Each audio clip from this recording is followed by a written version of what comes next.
Hi, I'm Dave Johnson, editor of eHow's Tech Channel, and today let's unbox the new iPad. So what I've got here is the new iPad, or what some people refer to as the iPad 3. It came out a few months ago, and it's still kind of the coolest iPad to have unless you really want a smaller sized one like the iPad mini that's also now available.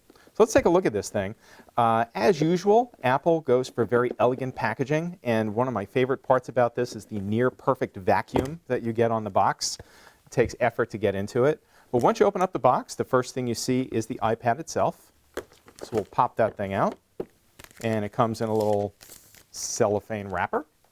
And also in here, we've got some paperwork, the cable that we hook up to charge it or connect to your PC or Mac, and the power adapter. So that's great. So let's take a look at the actual iPad, which is the star of the show. If you've never used an iPad before, the home button is here. That's how you do interact mostly with the iPad. It has volume controls right here, and then this button is usually used to mute or play the sound. And there's a power button right there. So I'm going to go ahead and turn it on. And you get this initial screen because it's never been configured or set up before. So you slide to get into it. The first thing you do is choose a language. So we'll do some of the initial setup stuff here. It shows in English, and then we need to find the United States on the list. Choose that. Next, you generally want to turn on location services. This determines whether your iPad's going to know where it is and help you find restaurants and other sorts of things like that.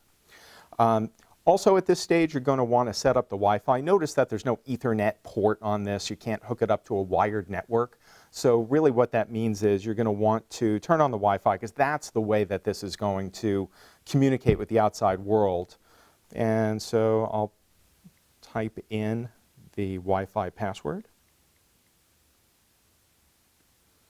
And after a moment, we're up and running. And then the iPad takes a moment to what it calls activate. And now you have a choice. This is just about the last screen you're going to run into in setup. You can set it up as a brand new iPad, or you can choose to restore the data from the cloud or from iTunes if you already had an older iPad and you just want to transfer all the data over. I'm going to set this up as a new iPad. Stop next. And then you would sign in with your Apple ID. And your Apple ID is what lets you buy stuff from the iTunes store and that sort of thing. So I have one, so I'm going to type that information in. Also, I'd like to point out here, when I'm typing in my email address, if you tap and hold the period, you actually get choices of .com, .net, .edu, that sort of thing. So that is a really quick way to type in .com. It's going to sign in with my Apple ID. I have to agree to their service agreement. Ask you if you want to use iCloud or not. I'm not going to use iCloud, but you could. Dictation allows you to talk to your iPad to get stuff done.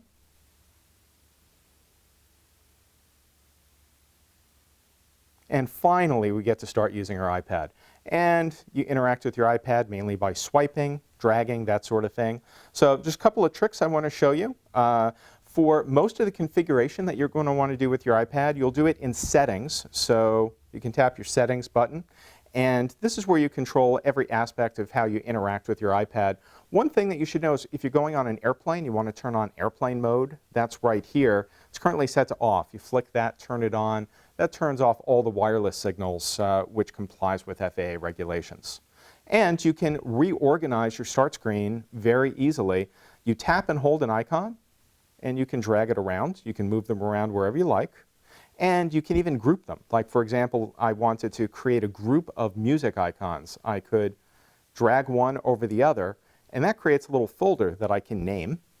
And now I can tap that to open it and launch the particular application that's in that folder. So that's the new iPad in a nutshell. You can get it with Wi-Fi, like I just demonstrated, or you can get it without Wi-Fi so it only uses 3G, which is your cellular signal. And both are really good choices for somebody that wants to kind of ditch a laptop and do all kinds of cool computing stuff on the go.